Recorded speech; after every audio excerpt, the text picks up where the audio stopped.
Welcome to Amintro Family, the podcast. I'm your host, Jeff Sammut.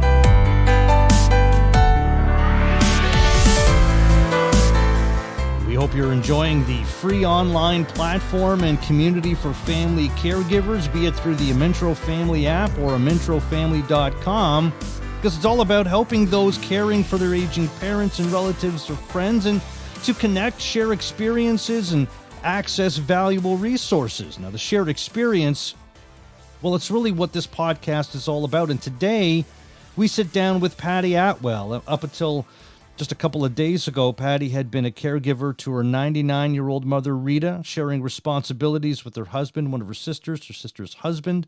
Patty, it's good of you to take the time for us, especially given the circumstances, your mother passing away just a couple of days ago at the time of this show being recorded. So sorry for your loss, but we appreciate your being here.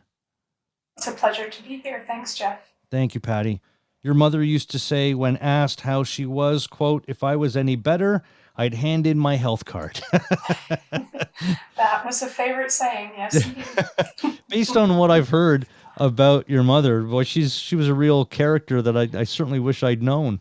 Yes, she did have a lot of fun. She took her humor right to the end, and that was something we were very grateful for, because obviously as you get older, a lot of things in your life get a lot less funny, I think, and you have to find the humor in it, but she certainly did. She did. And boy, what a life lived in 99 years. She made the most of all of them. Looking back, I mean, so many different chapters in those 99 years. You look at World War II, her duty was to make machine guns and pistols. And when she wasn't doing that, she was partying with the troops and She was. dancing to big band music. I love that. Yes, can you imagine? They actually gave all of the ladies who were working at the factory these coupons that said, one entry to the dance hall, and it was your patriotic duty to go and dance with the soldiers for morale. And that was kind of the thing that they did. They worked and made guns during the day, and they danced with the troops at night. Amazing. Amazing. She'd later become a switchboard operator, then supervisor at Bell. And you wrote in her obit that, quote, she was voted best legs in an unofficial contest run by her male colleagues. That's true? Yeah. Yes, it's true. She didn't know that they had the contest until she won it. But she did have good legs, and for the record, even at 99, they were super good for 99.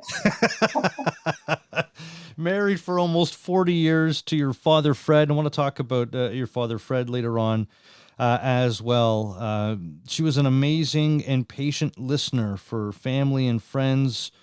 She was the one that everyone would go to if they had a problem, if they had to get something off their chest and get some help at 3:00 in the morning, they'd call her. Yes, yeah. Anything you said to my mother, it was a lockbox. She never repeated anything. She would listen for hours if you needed to vent. It was fantastic. And, what a gift, because most people want to tell you about their day, but she never was one of those people. She would just take it like a sponge and not expect to get back any of her own stuff, Yeah, boy, talk about caregiving. It sounded like she took care of everybody. She was the one that took care of everybody. Absolutely, which is why it was only fitting that we did as much as we could do for her as she got older. Yeah. Is that something, is that a big thing that you would have taken from your mother, that you would have learned from your mother, is to take care of those around you? So, because it was always part of the family lore, if you like, that when she was growing up, her grandmother lived with her mother, her parents, obviously, but even as an older adult, she lived with her parents and her grandparents, and her grandfather passed at the house, and her grandmother passed at the house. And, there was a lot of caregiving with her own mother, as she got older. It was just always the way back then that people died at home, and they were sick sometimes for years at home, and that's what you did. And I guess we always knew as children that was something that my mother would talk about, and how difficult but how rewarding it was. So, we weren't surprised that was just, I won't use the word obligation, because I never felt like it was an obligation. It was just what you did. Yeah. Because that's what she had always done. Well, for so others. she had lived in her home in Etobicoke for many, many years, and then she seemed to live in a few different places after that, up until what, 2022, when she moved Yes. in with your sister and her husband. So was that kind of like, well, it's like a no-brainer. Yeah, well, mom's going to move in with Diane and Greg. That's what's going to happen. Or was there a specific conversation to that effect, or was that a request from your mother? How did that happen? Right.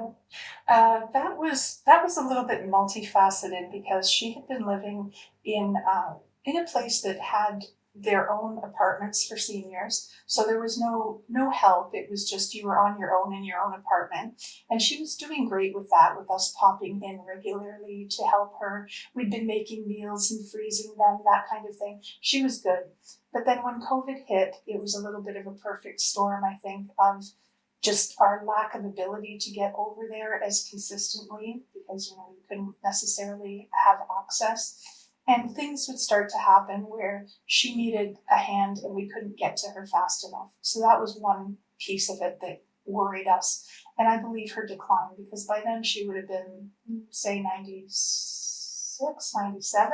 She was starting to really get to that point where we probably would have been asking ourselves if she shouldn't have a different kind of help. And so we decided amongst ourselves, one of my sisters, there's four of us, but it's really my sister Diane and I that are the main caregivers. We talked about the fact that we were so worried about her inside this COVID bubble where she wasn't really getting the help or the stimulation she needed.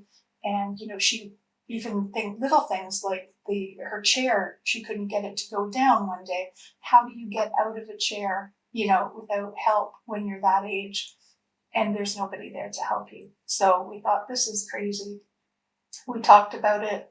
My sister and her husband are retired. My husband and I aren't. They have a bungalow. We didn't. But we decided that as a foursome, we would make a pact that the four of us together would take this on because nobody could do it alone. And then we thought, I don't know, she's very proud. Will she actually want to live with us? Because she had always said, I'm not going to be a burden to my children. I'm going to live at home by myself.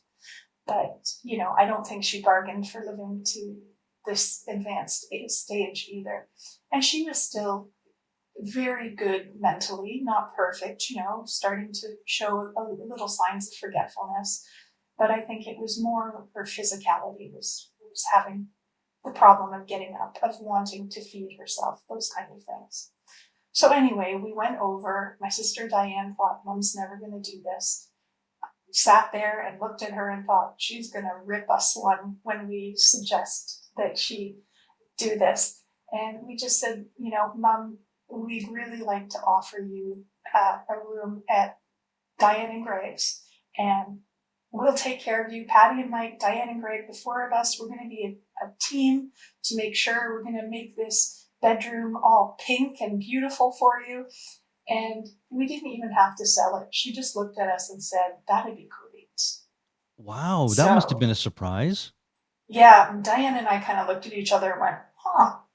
But, I think that spoke to the fact that she was being stoic about the fact that she was scared.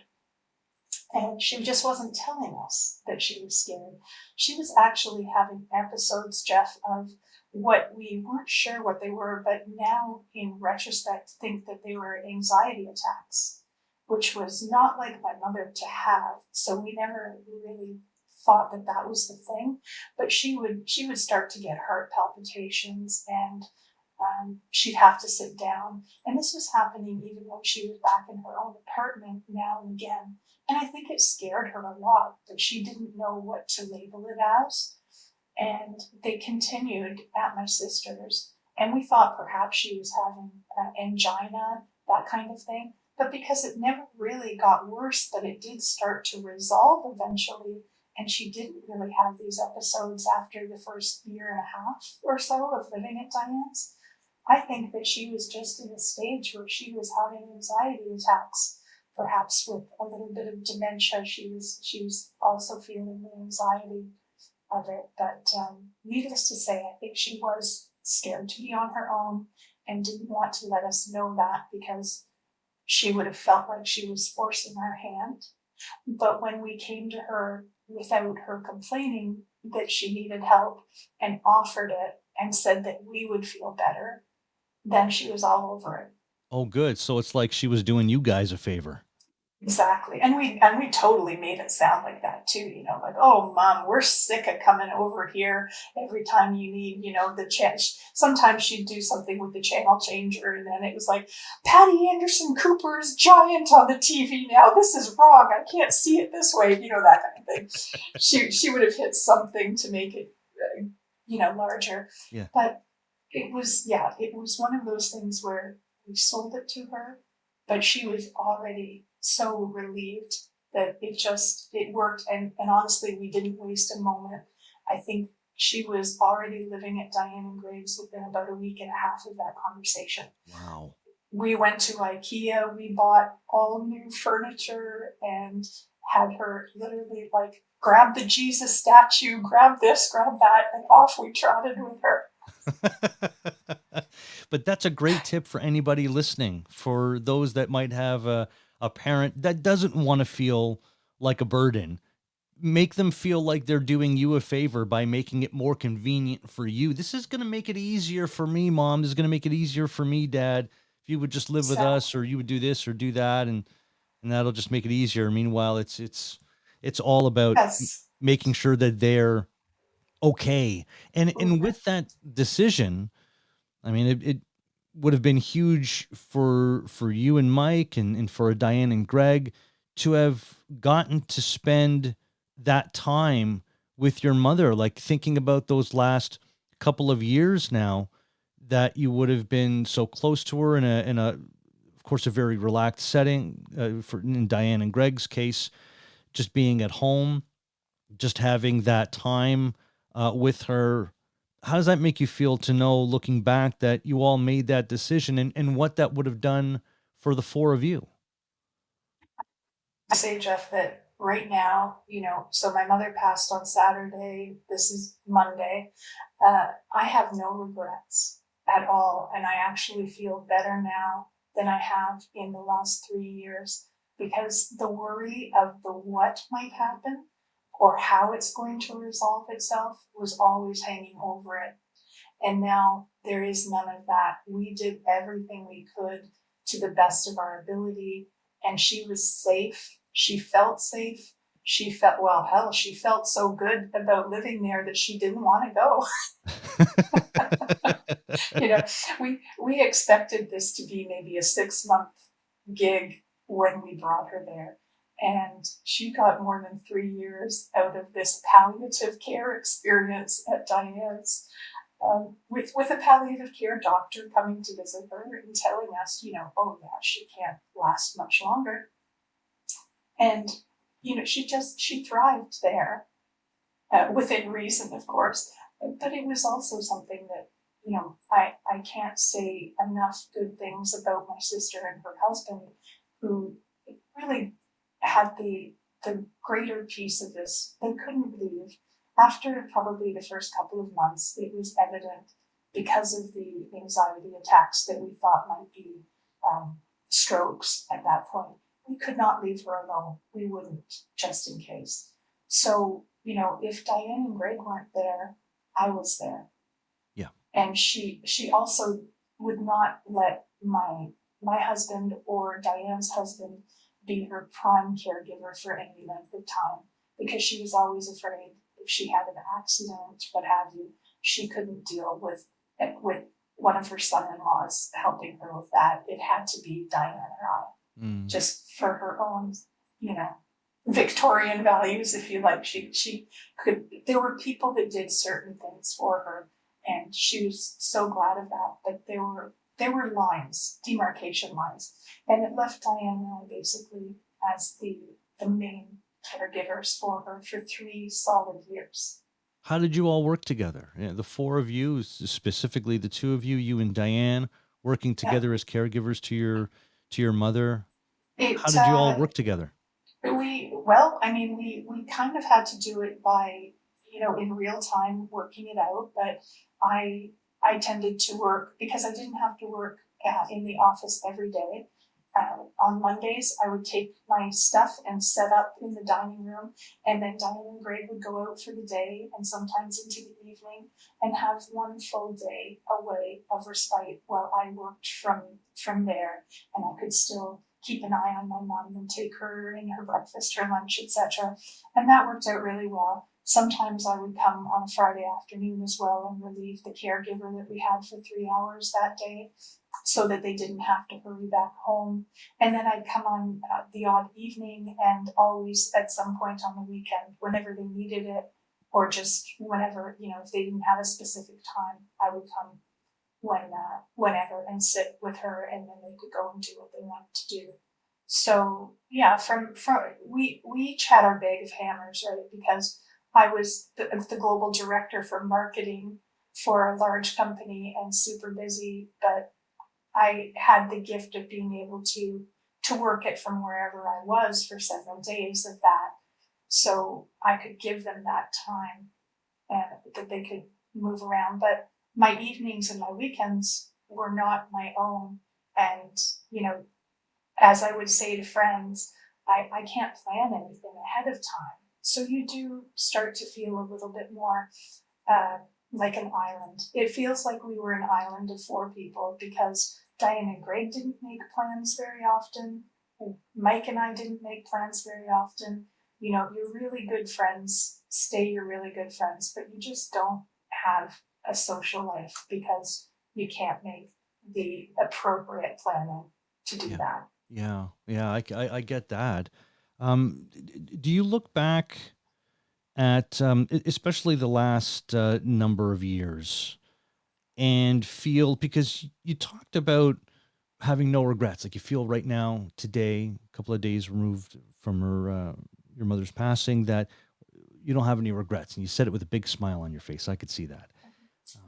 I felt that way after my father passed away a few years ago. He had Alzheimer's, and the reason I felt that way is because, in large part, due to the efforts of my wife, that we felt as a team of caregivers that we were always being proactive instead of reactive.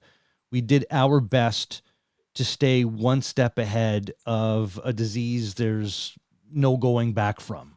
You don't get better from Alzheimer's, you just get worse. How fast that happens, it's a different case seemingly every time with everybody that has Alzheimer's.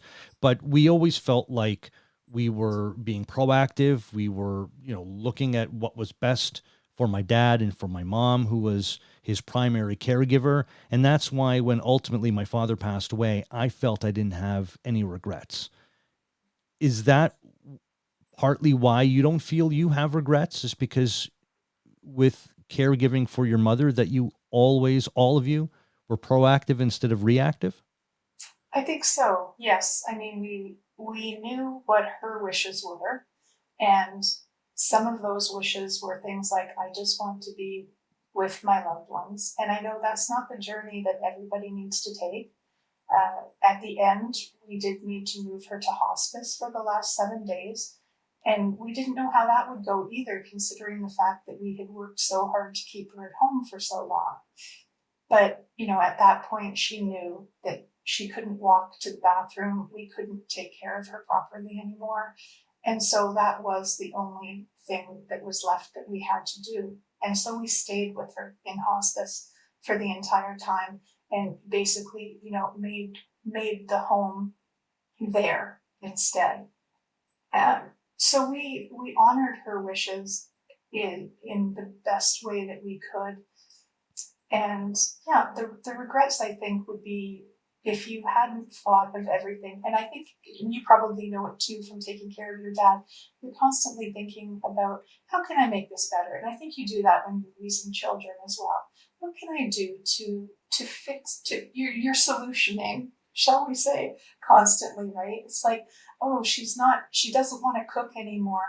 Okay, then I'm going to make some of her favorite things. I'm going to pack it in little one serving. We're going to put it in the freezer. We're going to label everything. We're going to make 4 or 5 different things so she's got variety, but she's still got her independence, and as you go along, things change, and that independence is gone. But then there's a different independence that you can foster, and you have to kind of watch those things, right? My sister just said to me the other day, it used to break my heart watching her walk back from the bathroom because it was so much effort on her walker. But I didn't want to help her because I knew that that was one of the last things that she could do for herself. So I would sit there in the living room and I'd cry a little bit sometimes, but I knew that she wanted to make that journey herself because it would really take away another piece of her when we had to even help her do that. Yeah, yeah. Well, and you talk about like the food. Okay, so she couldn't make her own meals at a certain point anymore, but in making a lot of meals for her, you still gave her the opportunity to choose what she was going to eat. So you were still giving her, Exactly. in fact, you were giving her back some independence instead of Right. her feeling like, well, I can't make all the things I like anymore, but you were still Right. giving her those choices. That's independence in and of itself. Sure, and I think that's part of being a caregiver who's trying to be proactive, as you say, is thinking about what is the bar at the moment that we can hit. What can they do for themselves, and how do we make it easier for them to do so? The same with things like I learned a few things from the PSW that we had coming in. My mom was mostly sitting in her chair, in her easy chair, and not really walking except to the bathroom.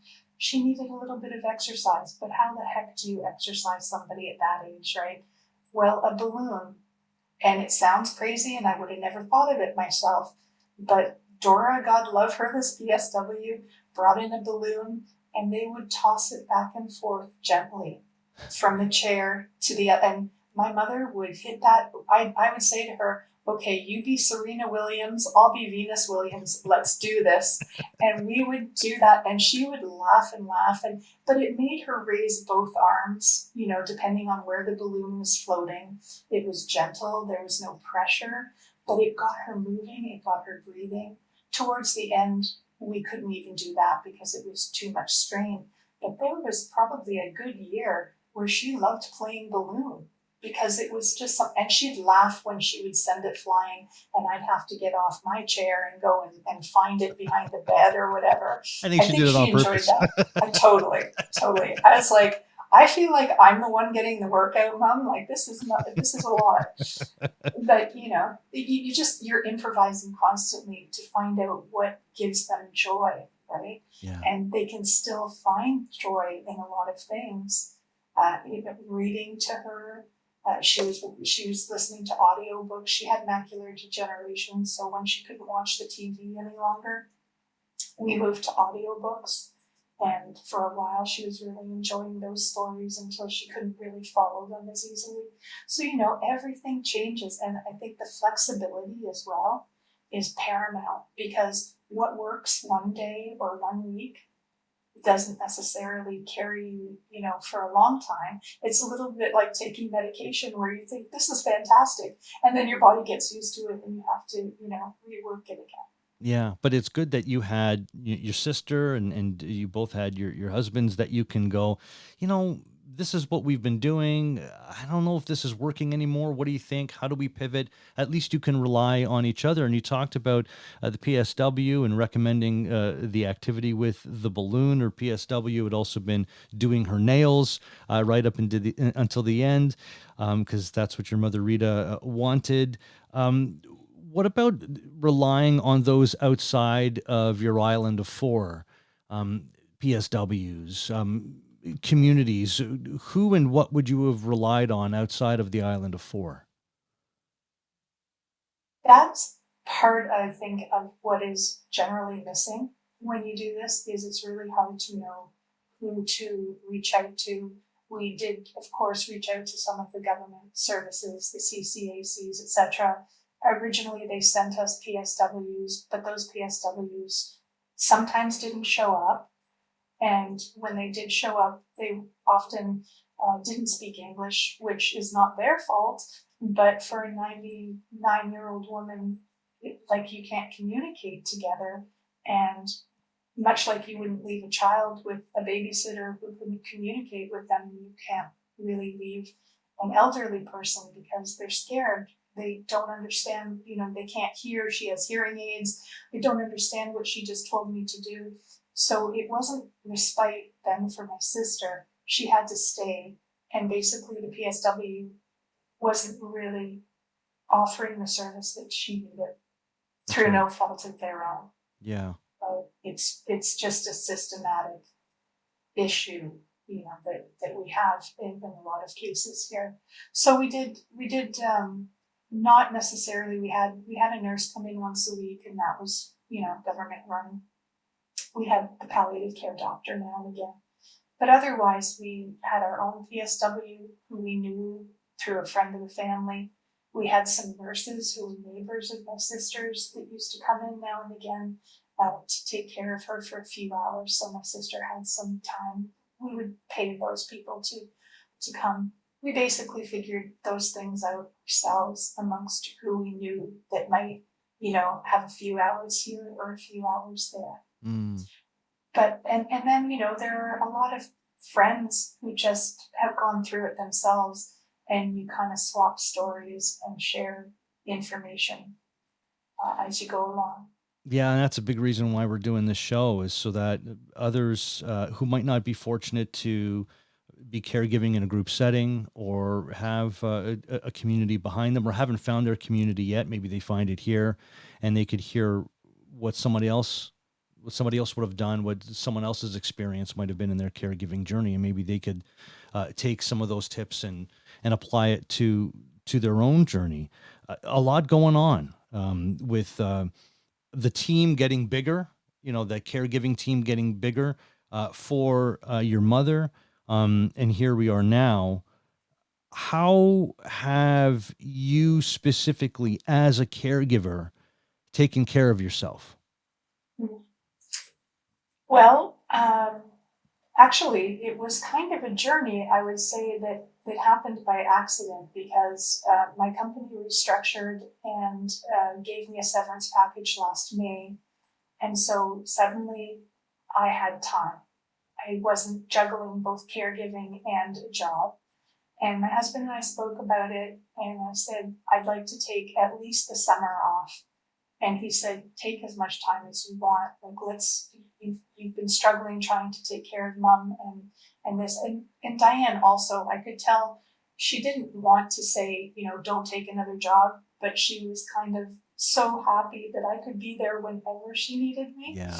And as quickly I could, react as possible. So needless to say, I took from that May through until I just started a job in February this past year. So a good 8 months I just devoted to not only taking care of my mom when that was needed, but also starting to meditate. I was doing that. I was reading books about meditation and calming methods and that kind of thing. I was talking to friends about, what they were doing to just ground themselves, right?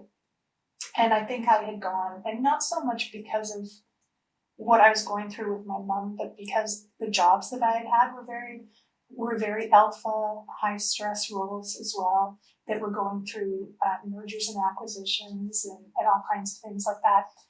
I was just in a high stress loop constantly between all of those things. It was like a perfect storm of stress.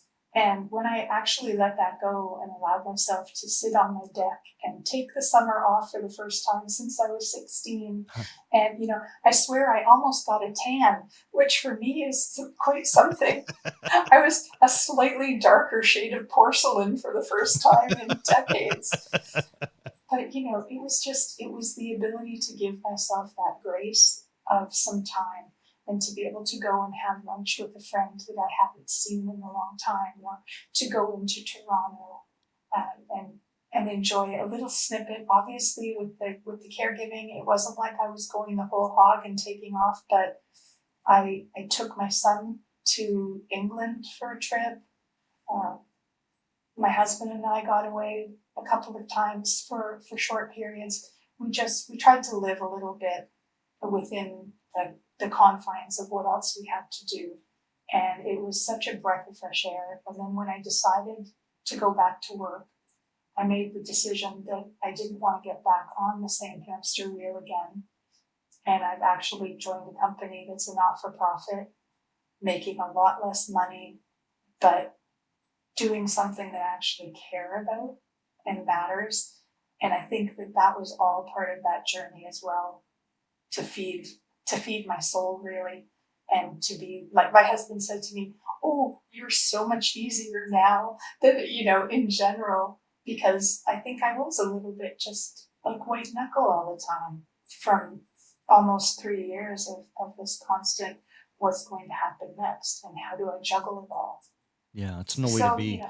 it isn't. Did you feel, Patty, that all of this happening while you're still a caregiver, that you were a better version of yourself when you were with your mother, when you were caregiving? I think so. I think there's a meditative quality to taking care of an older person that you love a lot, because they're not moving fast. They're not asking anything of you that you can't do in a relaxed fashion generally, right? It it's meditative because you're sitting with them for long periods of time, simply talking or reading to them or rubbing her head, because she would make me rub her head. Well, not make me, she would ask me, and it could go on for hours because she loved it, right? But that's the kind of thing where, or we would watch things on YouTube, or we'd watch the news and I'd explain what was going on to her. And yeah, you're seeing it from that person's viewpoint, and it does center you a little bit more, I think. Mm. We talked about your father, Fred, near the beginning of our time together. You lost him in 1994. As your mother put it, he Yes. chickened out in 1994. What might you have learned in your experience, possibly with caring for your father, that you would have, and losing your father as well, that you would have carried over into your experience with your mother? Right. Well, again, it was one of those situations where my mother was the main caregiver for my dad. He had heart problems and was sick for about 10 years between his first heart attack and having a quadruple bypass and valve replacements, etc. So it was a long marathon where I saw her caregiving for him over that 10-year period. I was 25 when he passed away. So I feel like even though I was there and a participant in it, I think I saw it through a lens of youth where I was still surprised that it happened. And I don't think I bore the brunt really of most of the caregiving that had to happen. Mm. It was probably just done around me while I was busy with university and, all the things that concern a person when they're in their early 20s. Yeah, and in your 20s, life is just moving so fast. You don't know how to slow it down. For most people, certainly for me, you're always looking forward and moving forward. And as you get older, 20, 30 years older, you've seen some people pass, and I think you have a better understanding of how precious life can be. You're not For just sure. spending your days just trying to get to the next thing. You're marinating more when you're older. So what part of caregiving, and this is likely a question I'm going to be asking in just about every episode of this show, what part of caregiving had you found to be the most challenging, and what about the most rewarding? I think the most challenging is the fact that your time is never your own, that you're always trying to figure out how to do that. Oh, I'd really like to go to that party, but how do I manage it? Those kind of things. Um, that's challenging, but it's not insurmountable for sure. And I'm sure that I will reacquaint myself with my friend group and all of those things that have maybe taken uh, less of a center stage than my mom over the last few years. So that can resolve. I think the rewards are that, yes, I have no regrets. And probably 20 years ago, when your mother's 99, you've been expecting her death for 20 years. Like I remember driving away from visits with her and being in tears when she was 80 and thinking, oh, I love my mother. She's such a touchstone in my life. How am I going to ever do this without her?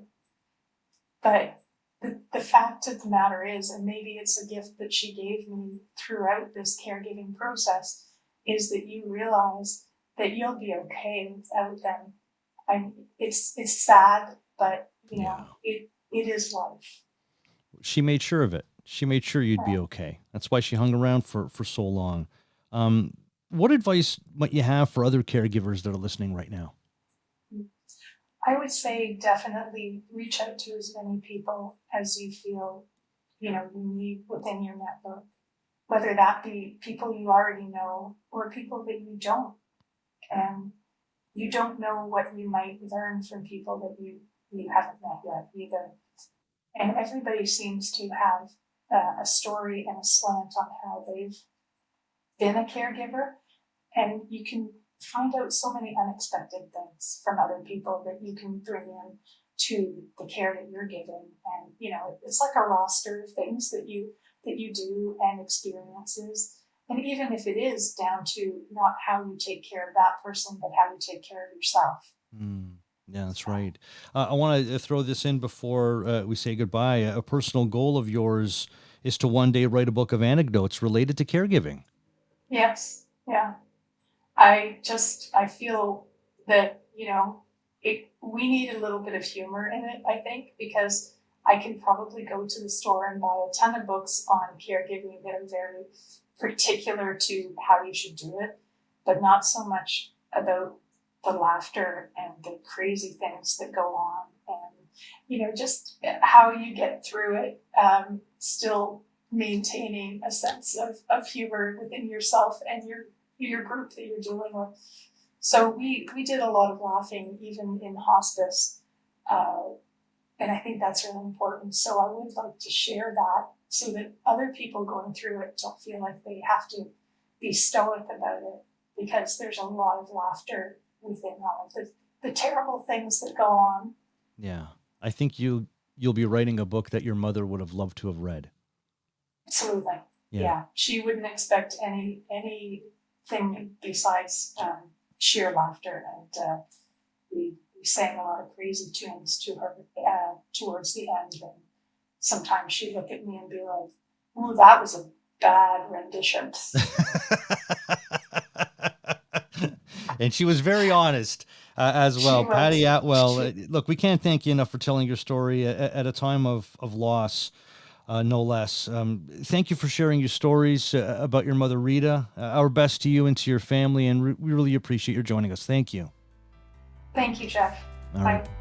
My pleasure. Thank you. There's Patty Attwell, and I'm Jeff Sammut. This has been another episode of Amintro Family, the podcast, which you can hear first on the Amintro Family app, and then wherever you listen to a podcast. We've got a new episode dropping every 2 weeks. You could check out amintrofamily.com.